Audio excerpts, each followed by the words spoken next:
खुलासे निकलकर सामने आए हैं। एनआईए शाहीन को और मुजम्मिल को अल-फलाह यूनिवर्सिटी भी लेकर गई थी। इसी बीच एक केमिकल की शॉप पर भी लेकर गई थी और इसी बीच तमाम खुलासे निकलकर सामने आए। एनआईए को 10 दिन की रिमांड मिली थी। आज रिमांड चारों ही आतंकियों की खत्म हो रही है। 7 गिरफ्तारियां हालांकि अभी तक हो चुकी हैं।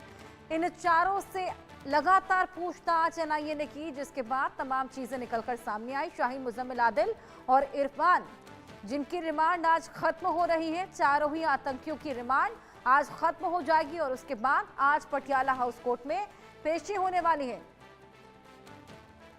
ये बड़ा अपडेट, आतंकी शाहीन, मुजम्मिल, आदिल, इरफान की पेशी आज पटियाला हाउस कोर्ट में होने वाली है।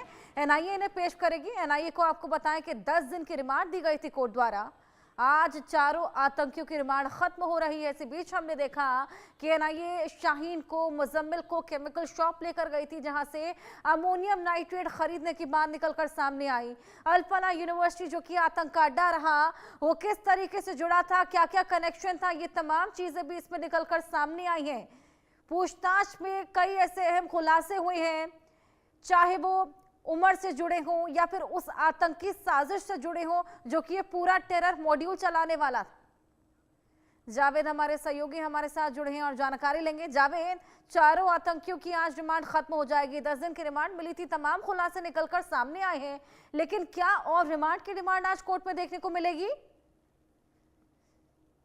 देखिए, लगातार एनआईए की टीम जिस तरीके से तमाम व्हाइट कॉलर डॉक्टर्स से पूछताछ कर रही है और प्राइम लोकेशन जो कि टेरर बेस के तौर पर अल-फलाह यूनिवर्सिटी रहा, क्योंकि यहाँ से ही तमाम जो डॉक्टर्स हैं वो जो है यहाँ से उन्होंने ब्लास्ट को लेकर एग्जीक्यूट किया। और इस पूरे मॉड्यूल में जिस तरीके से doctor Shaheen, doctor Muzammil, doctor Umar जो कि फयादीन के तौर पर वो ब्लास्ट में मारा गया, और कई और डॉक्टर्स हैं जिनकी अलग अलग जगहों से गिरफ्तारी हुई, इनको रिमांड पे लेने के बाद कई इनसे अहम पूछताछ की गई है, कई चीजें सामने आई है। अब जिस तरीके से एक बार फिर से कोर्ट में प्रोड्यूस करने के बाद जो है इन्हें रिमांड पर जो एनआईए की जांच एजेंसी है वो की टीम है, वो इन्हें रिमांड पर लेगी और रिमांड के बाद इनसे कई और चीजें जो हैं वो भी जानना जरूरी है। फिलहाल क्योंकि कई जगह इन्हें अल-फलाह यूनिवर्सिटी के अलावा कई स्पेसिफिक लोकेशन पे ले जाया गया, जहां पर इनसे निशानदेही की गई, इनके नेटवर्क को लेकर, इनके कनेक्शन को लेकर और इनके जो मॉड्यूल में जो लोग शामिल थे और किसका कितना रोल है, इसको लेकर भी अभी कई जांच ऐसा होना बाकी है, क्योंकि कई नए नए खुलासे हो रहे हैं और उमर को लेकर, मुजम्मिल को लेकर कई और भी चीजें सामने आई है।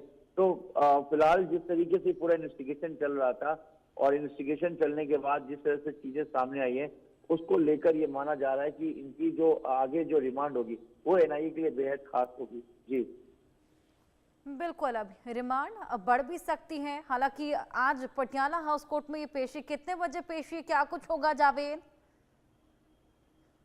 देखिए, दोपहर के बाद ही बताया जा रहा है कि पेश होगा इन्हें। उसके बाद एनआईए एक बार फिर से रिमांड की जो है वो मांग करेंगी, रिमांड लेगी, क्योंकि इसमें कई अहम अभी खुलासे होने बाकी, कई फैक्ट्स जो है वो सामने आना बाकी है और इसको लेकर एनआईए अभी भी दिल्ली के अलावा कई और स्टेट में जो है अपने रेड को कंडक्ट कर रही है और कई खुलासे जो है, कई चौंका देने वाले जो जानकारी है वो भी सामने आ रही है।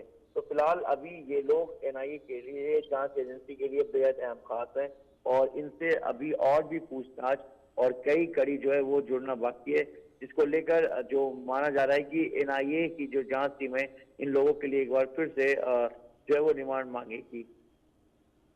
बिल्कुल, ये देखने वाली बात कि आज फैसला लिया जाता है या फिर और रिमांड मांगी जाएगी, और ये भी जल्द ही साफ हो जाएगा। जावेद, आप हमारे साथ बने रहिएगा। इसी बीच एक और बड़ी खबर, गैंगस्टर अनमोल